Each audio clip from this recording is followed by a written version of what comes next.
"This is my house.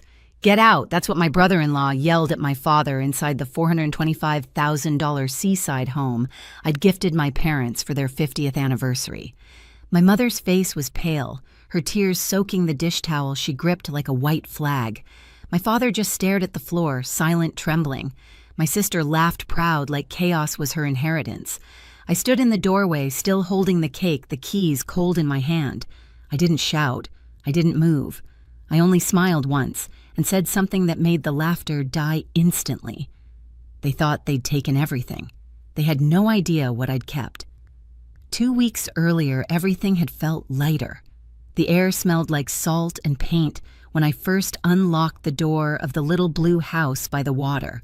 I'd spent months hunting for it, something modest, quiet, with sunlight that moved gently across the walls. When I told my parents I wanted them to take a weekend drive with me, my mother thought it was a surprise dinner. My father packed fishing gear. Neither of them had any idea. They cried before they even stepped inside. Dad ran his hand along the banister like he was touching something sacred. Mom opened every cabinet, whispering, "It smells like lemon." I'd saved for years, wrote the final payment on a night when the code on my laptop blurred from exhaustion. I wanted them to have one thing that couldn't be repossessed, one corner of this world where the air didn't smell like debt. Growing up, I learned how fear tastes. I remember Mom crying over late rent notices, Dad working double shifts at the plant. I was 10 when I learned to say, "It'll be fine," even when it wasn't. I paid Olivia's bills later the same way I used to patch our broken chairs, quietly, efficiently, like it was my duty. Every transfer, every favor, every rescue felt like control. It wasn't. It was just enabling chaos wrapped in love. So when I handed my parents the keys that day, I thought maybe I'd finally fixed something permanently. I told them, "It's yours. Every part of it." Dad tried to speak, but his voice broke halfway through my name. Mom kept wiping tears and laughing at the same time. We sat on the deck together, the sky melting pink into the ocean, and for the first time in years, I saw them relax. They looked like people who finally got to breathe. Before leaving, I hid a note in the kitchen drawer, just one line written on plain paper for slow mornings and loud laughter. Then I drove back to the city for a product deployment that night, thinking they were safe, that peace had finally found a home. But peace doesn't last long in families like ours. 3 days later, Olivia called my mother. By the 5th day, my phone buzzed with a photo of that same deck, different caption. Home sweet home. Her account, her smile, her kids in my father's chair. I should have known the silence that followed wasn't gratitude. It was the quiet before the collapse. When I pulled into the driveway that Saturday, the first thing I noticed was the SUV parked crooked across the grass. A loud cartoon blared from inside. The front door was wide open, curtains fluttering in the wind. Something in my chest tightened before I even stepped out of the car. Mom was in the kitchen, her back hunched, clutching a towel. Her eyes were red. Dad sat still in a chair by the window, his fingers trembling on the armrest. The air smelled like grease and beer. Boxes were stacked everywhere, none of them his. Then I heard a man's voice from the living room. "Upstairs for us," he said. "The kids want the room with the ocean view." When I turned the corner, I saw Mark barefoot holding a beer, standing in front of my father like he owned the place. Olivia was sprawled on the couch, scrolling on her phone, her flip-flops half off. Mom whispered my name like it was both a warning and a prayer. Mark didn't even look at me. "Family home, right?" he said. "We're just settling in." Olivia laughed. "Relax, Bella. You know Dad's bad with stairs. We'll handle things here." I could barely hear over the static in my head. The words family home hit like a punch. I turned to my mother. "You told them." She shook her head, fast eyes glassy. "They found out from a photo your dad posted." I looked at Dad. He couldn't meet my eyes. "She said it was fine," he muttered. The walls felt smaller. My sister's kids ran past, trailing sand across the new floors. Mark raised his voice over the cartoon. "Peak season's coming. We could rent this place easy. I already made a listing. Gotta make the house pay for itself." I stared at him. "You what?" He grinned. "Don't be weird, Bella. It's family money. Family house." Mom tried to speak, her voice paper thin. "They just need a few days. A few days. That was always the phrase before everything turned into years. I wanted to scream, to throw them out, to remind everyone whose name was on the deed. But all I did was set the cake on the counter.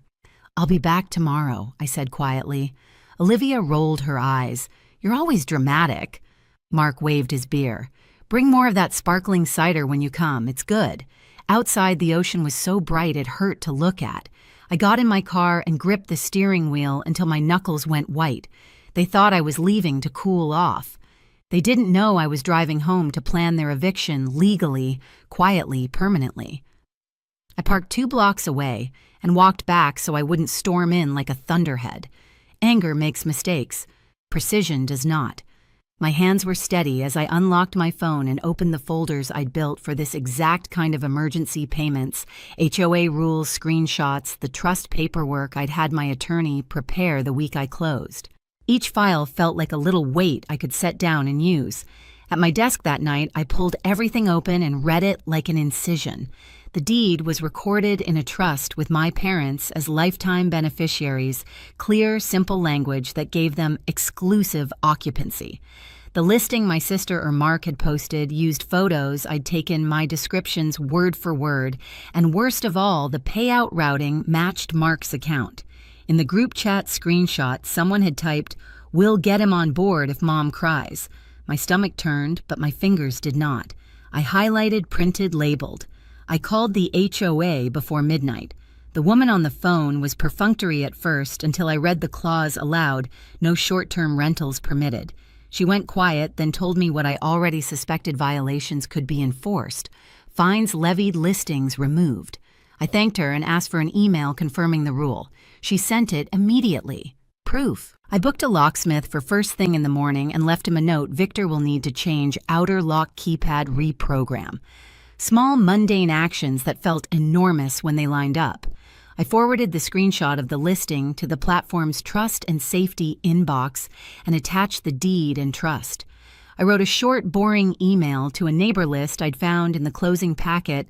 "Hello neighbors, there may be unauthorized activity at 24 Seaview. I'm the trustee and will be taking steps to ensure compliance." I hit send with my thumb and watched the little blue dot move across my screen like a metronome. I didn't sleep much. When I finally fell into a shallow, precise kind of doze, my mind ran through contingencies. What if Mark refused to leave? What if Olivia posted a video of Dad crying?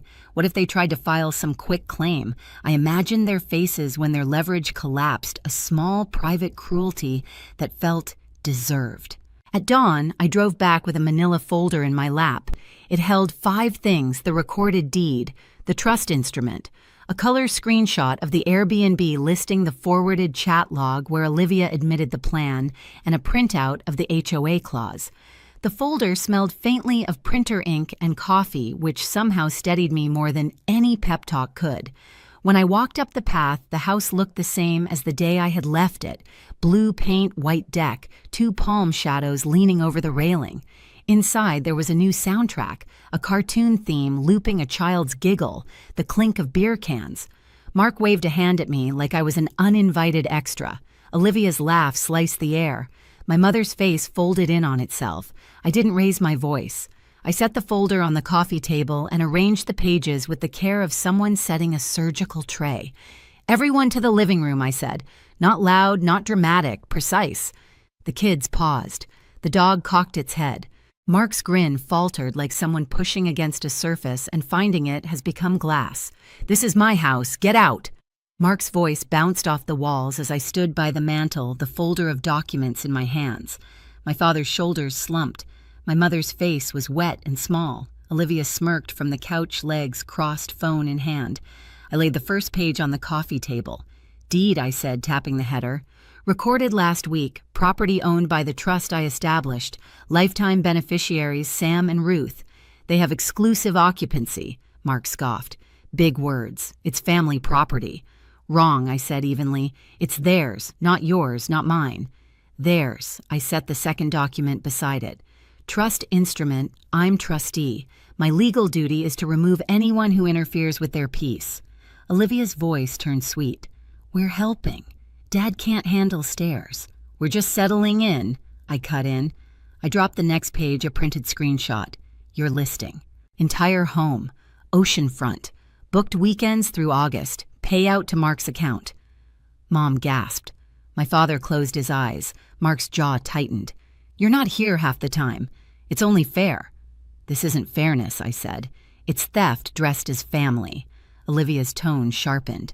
Don't be dramatic. I flipped the next page. Text messages filled the sheet. Her line in gray, we'll get her to cave if Mom cries. Mark's response, peak season, baby, free money. Silence cracked open the room. Mom stared at the paper like it might explode. I placed the final page. HOA rules. No short-term rentals. Violation already reported. The TV cartoon went mute. Even the air stopped moving. Mark leaned closer, beer in hand. Or what you'll call the cops on your own family, or I'll fulfill my duty as trustee, I said. I set my phone on the table, screen up. Here's the drafted email to the HOA board. Here's one to the county recorder. Another to the rental platform listing link attached. And this, I pointed to the open text thread, is Victor the locksmith parked outside. A car door shut outside, crisp and calm. Olivia paled. You wouldn't dare. Mom looked at me trembling. Bella. Do what you need to do. Permission. After years of excuses, she'd finally given it. Mark straightened, puffed his chest. You think paper scares me? No, I said. Reality does. He lunged to grab the documents. I moved them aside without breaking eye contact. Don't touch my work, he sneered. Your work is money. My work is protecting them. Olivia's voice cracked. You're humiliating us. You did that when you posted Home Sweet Home from someone else's kitchen. I took a slow breath. Here's what happens next. You'll pack your things, delete the listing, refund every booking, apologize, and leave your keys here. Olivia laughed too high. Or what you'll throw us out, or Victor changes the locks in 5 minutes, I said. And you can film your tantrum in the driveway. The doorbell rang 3 cheerful chimes. The dog barked. That's him, I said. Mark turned toward the sound. Don't touch that lock. Victor stepped inside tool bag on his shoulder. Afternoon. You must be Bella. I nodded and handed him a paper. Authorization letter, trustee signature. He read it, smiled politely, and went to work. Mark pointed at my father. Old man, tell her to stop. Dad's voice cracked, but it held. This is our house. We're staying. Mom's hand slid into his. For once, she didn't apologize for it. Mark sputtered, You'll regret this, Bella. I regret enabling you for a decade, I said. This is correction, not cruelty. Olivia's kids had stopped moving, wide-eyed and still. Even the dog sat down. Keys, I said, holding out my hand. Mark slapped his on the table. Olivia tossed hers after a pause. Victor's drill whirred clean and final. A few clicks later, he appeared with the new keypad. Code's ready. Who gets it? I looked at Dad. You pick. He whispered 4 numbers, his wedding month and year. Victor entered them, nodded, and handed me the instruction strip. I placed it in a folder labeled Happy Things on the entry table. Olivia watched, lips trembling. You could have just talked to me. I have been, I said. You just mistook silence for permission. Mark crossed his arms. We'll see you in court. You won't, I said. Because I'll see you first, he glared. You think you're clever. No, I said. Just prepared. Outside, Victor packed up his tools. All done, he said softly. Old keys won't work anymore. Thank you, I replied. Mom sank into a chair, shaking. I didn't want to choose sides, she whispered. You didn't, I said. You stopped pretending there weren't any. She nodded slowly. My father's hand rested on hers, steady now. The air changed. The cartoon flicked off. Wind whispered through the open deck door. For the first time since I'd walked in, the house exhaled. Mark and Olivia carried boxes down the stairs, muttering threats about lawyers and loyalty. On the porch, Olivia paused, eyes glossy. You think this ends here? No, I said. It ends when you stop taking what was never yours. She blinked, turned and walked toward the SUV. The dog jumped in after the kids. Mark slammed the door and peeled out tires scraping gravel. When the sound faded, the house seemed to settle into its bones again. The ocean breathed. The windows sang softly in the wind like they were remembering what calm sounded like. Mom poured tea, her hands trembling less now. I didn't want you to see this side of her, she said. I needed to, I answered.